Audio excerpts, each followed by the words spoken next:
Hello dear students, how are you? I am Lal Ran Prasad. Welcome to my channel. बच्चों, आज हम लोग एक नए चैप्टर के बारे में इसमें स्क्वायर्स एंड स्क्वायर रूट्स के बारे में अध्ययन करेंगे, यानी वर्ग और वर्गमूल। ठीक है, इसमें सबसे पहले हम लोग वर्ग, आप देख रहे हैं कि ये दो गो आपका ये वर्ड है, वर्ग और वर्गमूल। इसमें सबसे पहले हम लोग वर्ग के बारे में जानेंगे कि वर्ग क्या है, किसे कहते हैं। ठीक है बच्चों, इसमें हम लोग सबसे पहले कुछ वर्ग का जो है डिफरेंट लेंथ के अनुसार वर्ग को लेकर के हम लोग इसको समझने की कोशिश करेंगे। हम लोग जानते हैं कि area of the square, area of a square is equal to होता है साइड इंटू साइड, जैसा कि आप जानते हैं। अब इसको हम लोग समझने का कोशिश करते हैं।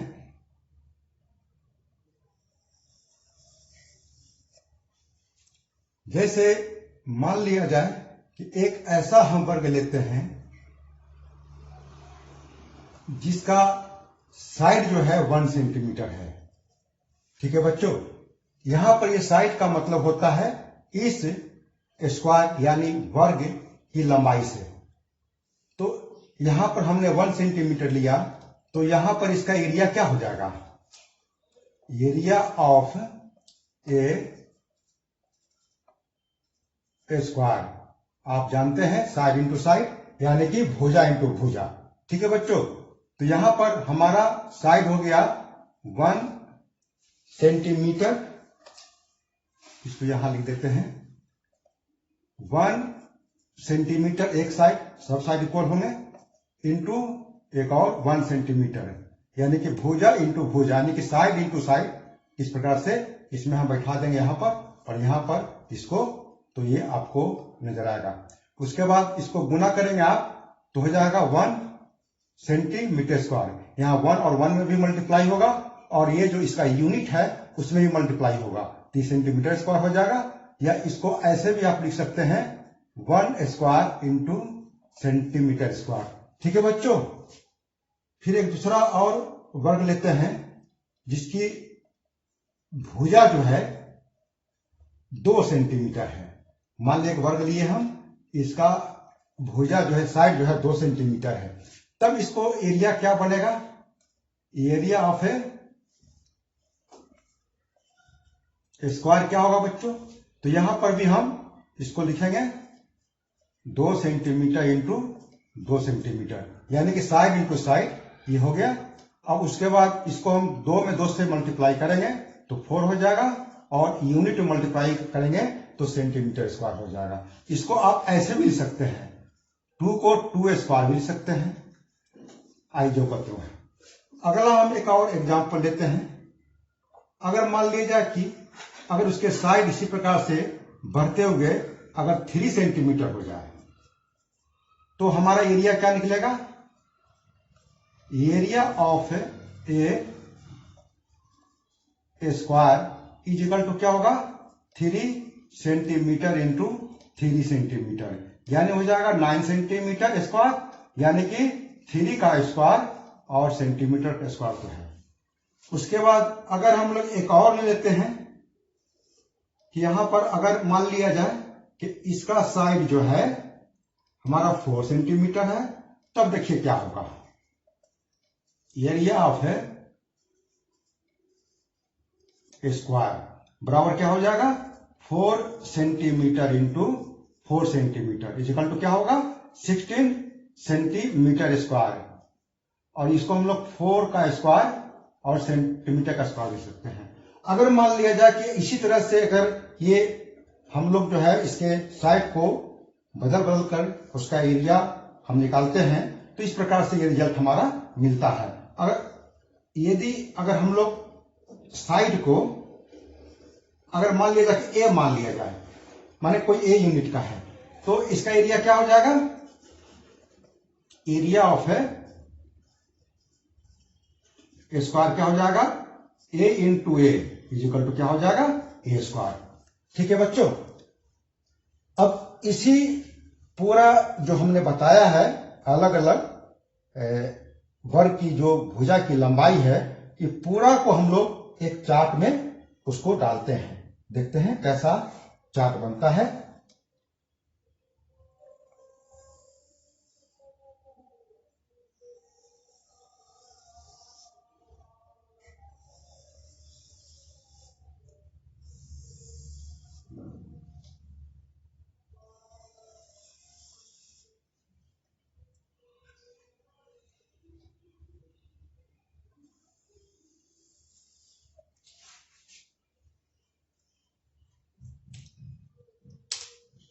चलिए यहां पर लिखेंगे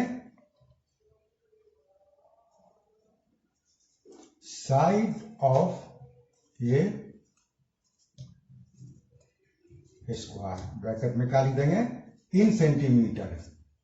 ठीक है,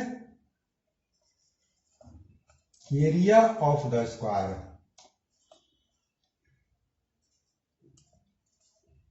ये आपका लिखाएगा इन सेंटीमीटर स्क्वायर। ठीक है बच्चों, अब हम लोग यहां पर हमने 1 सेंटीमीटर लिया था, सेंटीमीटर अब लिख दिए हैं इसीलिए केवल यहां 1 लिखते हैं। 1 सेंटीमीटर जब मैंने उसका साइड लिया, साइड की, तो वैसे स्थिति में हमारा क्या मिला रिजल्ट, हमारा रिजल्ट मिलता है यहां पर देखिए 1 इंटू 1 इजिकल टू क्या मिला, 1 इजिकल टू 1 स्क्वायर। ठीक है, दूसरा हमने जब लिया ये 2, तो क्या मिला, 2 इंटू 2 इजिकल टू 4, और इसको हमने लिखा है 2 स्क्वायर। इसी प्रकार से 3 है तो 3 इंटू 3 इजिकल टू 9, यानी कि 3 का स्क्वायर हो गया। 4 इंटू 4 इजिकल टू हो गया 16, ये हो गया 4 का स्क्वायर। इसी प्रकार से अगर हम आगे भी अगर बढ़ाते हैं तो हो जाएगा 5 इंटू 5 इजिकल टू हो जाएगा 25 इजिकल टू 5 स्क्वायर। 6 लेते हैं तो 6 into 6 is equal to 36 is equal to 6 का स्क्वायर। 7 लेते हैं इसी प्रकार से तो 7 इंटू 7 तो हो जाएगा 49 इजिकल टू 7 का स्क्वायर। 8 लेते हैं आप तो 8 into 8 is equal to 64 is equal to 8 का स्क्वायर। इसी प्रकार से अगर हम लोग ए लेते हैं तो क्या मिलेगा, a into a is equal to a square. तो बच्चों हम लोग यहां पर हमने क्या किया कि सारे को हमने यहां पर लिख करके एक चार्ट के रूप में दिखाने का प्रयास मैं कर रहा हूं। तो यहां पर आप देख रहे हैं स्पष्ट रूप से कि कैसे इसका स्क्वायर अगर साइड को अगर हम बदल करके लिखें तो सबका एरिया भी बदल जाती है, एरिया भी अलग अलग निकलता है। ठीक है ना। अब ये जो नंबर इसमें है 1, 4, 9, 16, 25, 36, 49, 64 है ना, ये जो नंबर आप देख रहे हैं क्या ये और जो नंबर होते हैं नेचुरल नंबर क्या उससे अलग दिखता है? चलिए इसको हम लोग समझने का प्रयास करते हैं।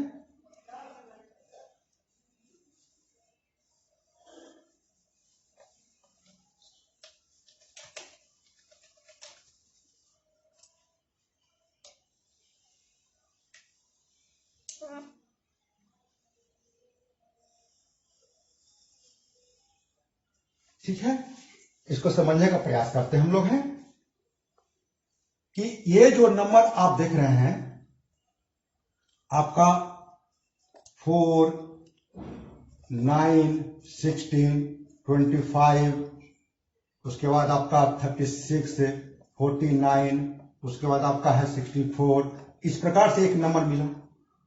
तो इस नंबर और दूसरा एक नंबर हम लेते हैं जो नेचुरल नंबर का ही, ये भी नेचुरल नंबर ही है।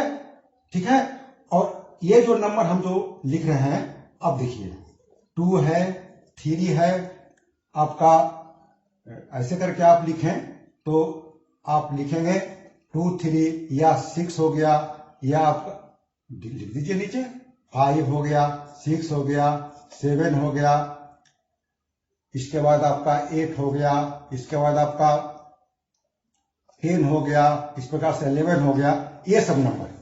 अब आप दोनों नंबर जो हमने नेचुरल नंबर को मैंने लिखा है, ठीक है ना, तो इस नेचुरल नंबर में आप देख रहे हैं कि ये जो नंबर है 4, 9, 16, 25 और ये जो नंबर है 2, 3, 5, 6, 7, क्या दोनों में कुछ अलग दिख रहा है ना? ये दोनों ये नंबर स्पेशल है और नेचुरल नंबर का ये स्पेशल नंबर है, इससे अलग दिखता है।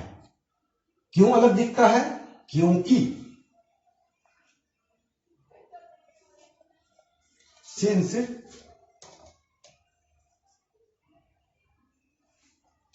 4 can be expressed as 2 into is equal to 2 square. 9 can be expressed as 3 into 3 is equal to 3 का square. 4 can be expressed as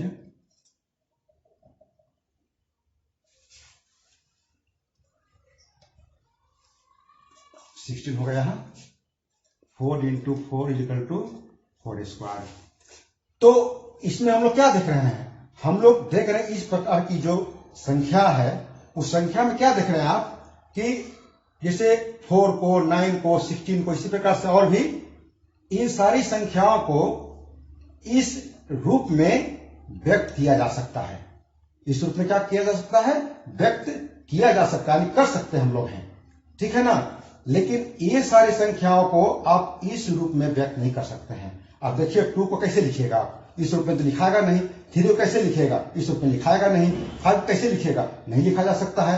तो कहने का मतलब यह हुआ कि इस तरह का जो भी संख्या है हम लोग इस टाइप से हम लोग व्यक्त कर सकते हैं, है ना, उसको एक्सप्रेस कर सकते हैं, ठीक है ना.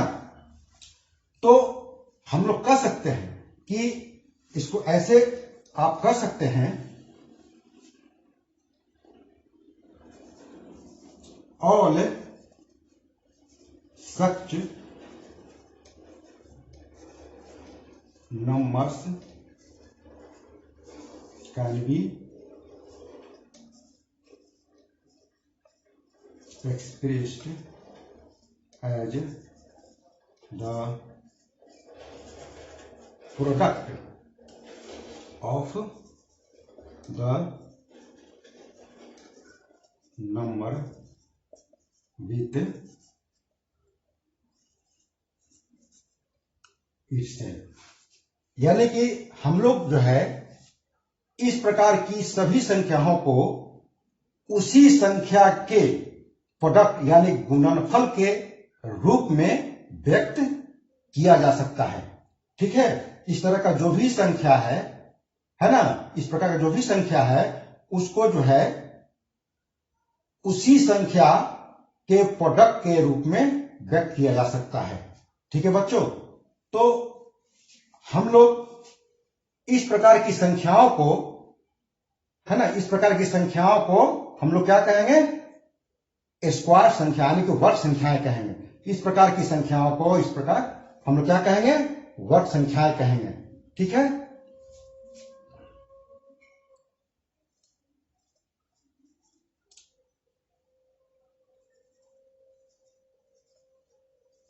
Such numbers like 1, 4, 9, 16, 25, 36 and so on are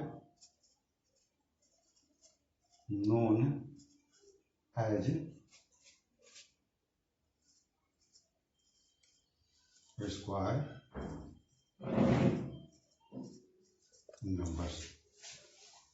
तो बच्चों यहां हमने क्या लिखा कि इस प्रकार की संख्याएं जैसे मैंने जैसे होता है जैसे 1, 4, 9, 16, 25 इस प्रकार साहित्य में भरेगा। ये सारी संख्याओं को हम लोग वर्ग संख्याएं कहते हैं। ठीक है बच्चों, तो हम लोग ने वर्ग के बारे में समझा कि वर्ग किसे कहते हैं, किस प्रकार की संख्याओं कहते हैं, उसके लिए कंडीशंस क्या होने चाहिए। इस प्रकार से हम लोगों ने इसको समझने का प्रयास किया है। अब चलिए हम लोग कुछ एग्जाम्पल देते हैं और देखते हैं कि क्या वो नंबर अगर स्क्वायर है तो उसको कैसे चेक कर सकते हैं। ठीक है बच्चों,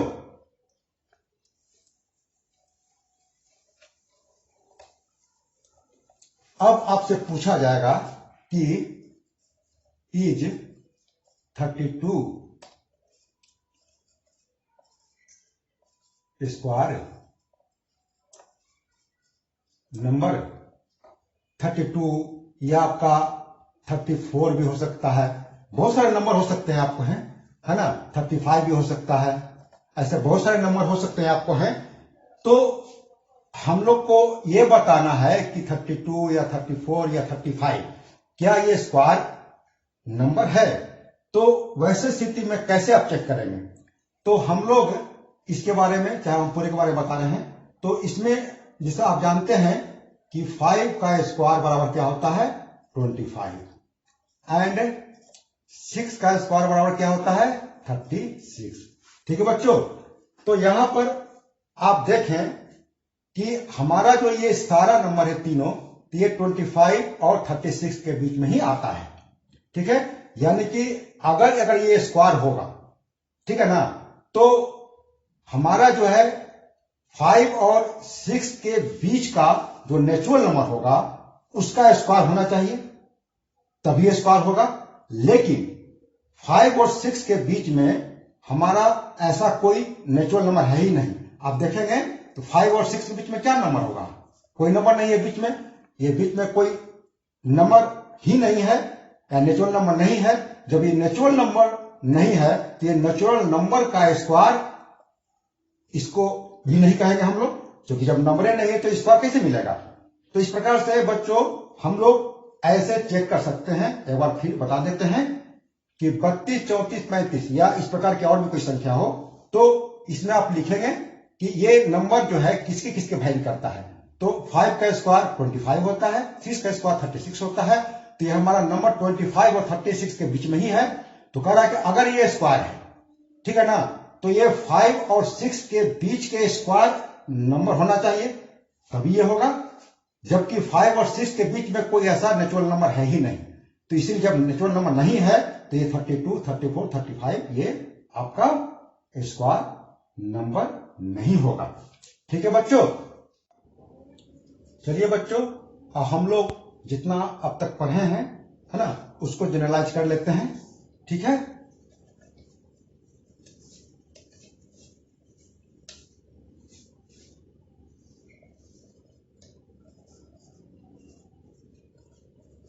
in general, if a natural number m can be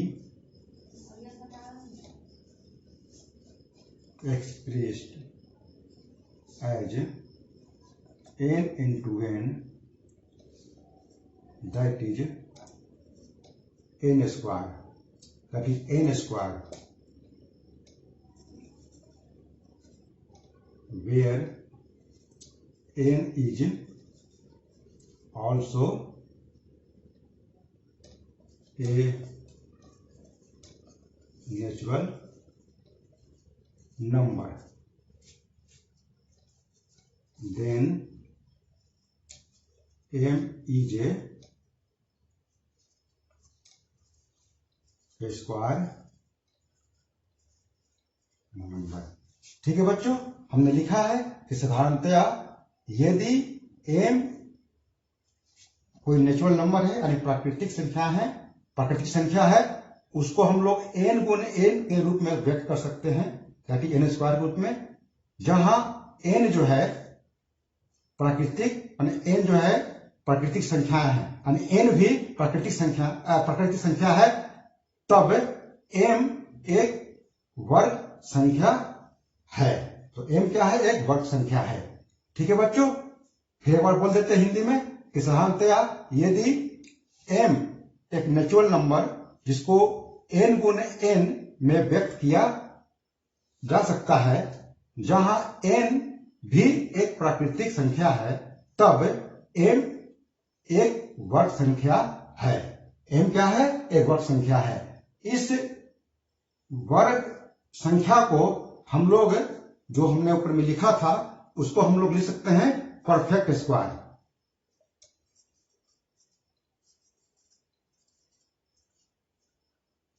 इसको हम लोग कहेंगे, m को स्क्वायर नंबर कहिए या परफेक्ट स्क्वायर कहें, है ना।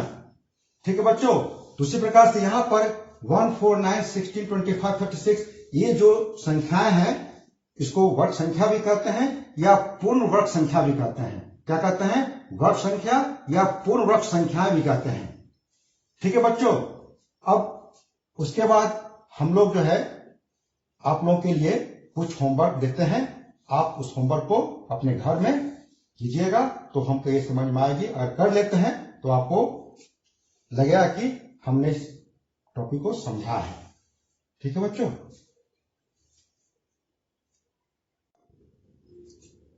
चलिए बच्चों, ये हमने होमवर्क जो है मैंने आप लोगों के लिए दे दिया है। इसमें लिखा हुआ है complete the following numbers and their squares. ये चार्ट आपका है, इसको पूरा करनी है आपको है। बीच बीच में हमने जो है स्पेस दिया है, वहां पर आप उसको क्या भरेंगे आपको डिसाइड करनी है। ठीक है, दूसरा क्वेश्चन है कि find the perfect square numbers between 30 and 40 के बीच में परफेक्ट स्क्वायर का आपको पता करनी है। 50 एंड 60 के बीच में क्या परफेक्ट स्क्वायर होगा उसको पता करनी है। ठीक है, क्वेश्चन नंबर 3 जो है, check whether the following numbers are perfect square और नॉट। इसमें चेक क्या करना है, क्या ये 7 हमारा परफेक्ट स्क्वायर है कि नहीं। 19, 25, 99 इस प्रकार से आपको चेक करना है। आपको चेक कैसे करेंगे, हमने एग्जाम्पल मैंने बताया था, है ना, उस तरीके से चेक करेंगे। इसमें क्या करेंगे आप लोग, है ना, 30 और 40 के बीच का जो है मार्क्स लिखेंगे और उसके बाद आपको चेक करनी होगी हर नंबर को, तो आपको वो नंबर आपको मिलेगा। कोई ना कोई एक नंबर इसमें आपका होगा। ठीक है बच्चों, इस तरह से घर पर आप अपना होमवर्क करेंगे। आज इस वीडियो में इतना ही तक, फिर नेक्स्ट वीडियो मिलेंगे। धन्यवाद।